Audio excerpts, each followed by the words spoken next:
Viewers, welcome to another edition of the latest news of war affairs. Viewers, the United Nations High Commissioners of Refugees holds a session on the conflict in Ethiopia at the request of the European Union. The United Nations Human Rights Council meets on Friday to consider a draft European Union resolution on Ethiopia calling for an investigation into abuses committed by all sides since late 2020. The special session is being held at the request of the European Union with the support of 17 member states of the Human Rights Council including France and the United Kingdom and 36 other observers countries including the United States and Canada. The request comes as the Ethiopian government is leading a counter-offensive to reclaim land from the Tigrayan forces. They have been fighting in the north of the country since November 2020.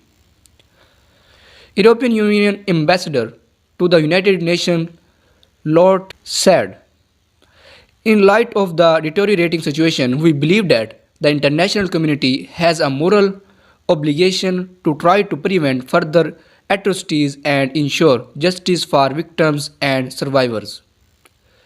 Joseph Borrell, head of European diplomacy, the European Union did not act and was unable to prevent the ethnic atrocities committed because many of its members did not consider that the adoption of sanctions would be an appropriate tool. In an official statement, the Ethiopian Minister of Foreign Affairs accused the countries seeking the cession of being political. Ethiopia is once again confused and saddened by the unfortunate situation the Council is witnessing, she wrote. During the session, Council members will consider a draft European Union resolution that the United Nations has released to the media. The text proposes the creation of a one-year renewable international commission of experts to investigate human rights violations committed by all parties to the conflict since November 2020. The United Nations Human Rights Council holds 3 regular sessions annually, but if requested by a third of the 47 member states, it can decide at any time to hold a special session. On the other hand, according to the sources, Prime Minister Abiy moved to the front line and its aftermath. A few years ago, the Prime Minister, who was nominated for the Nobel Peace Prize, was pictured wearing a military uniform, roaming the bush and mountains, looking through the air with his glasses and talking to soldiers under a tree. Everyone who wants to be one of the children of Ethiopia who admire history, stand up for your country today. A professor of conflict studies at New University College in Norway says there is no doubt that the Prime Minister's major decision has made a difference in the war against the TPLF. The photos show that they were not fighting on the battlefield, but they were close to the battlefield, but the decision was fateful, he said.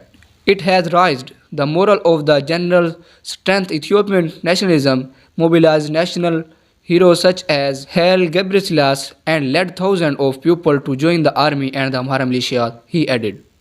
Ethiopian troops seized Dead Sea Kambolcha town. The historic city of Lalibela is said to be under government-controlled drone strikes. The defeat of the TPLF was great. The fighters were around Debre Birhan 130 kilometers from the capital Addis Ababa, but were forced to return 400 kilometers to Waldia. This means that the rebels have lost key towns linking Tigray to the federal government. And viewers, according to the Oromia sources, a video clip shows members of the Ethiopian Defense Forces and the Amharic Fano militias looting a private store in Laga, Tebu city in the Oromia region. Save the people of Oromia. So viewers, let's watch this video.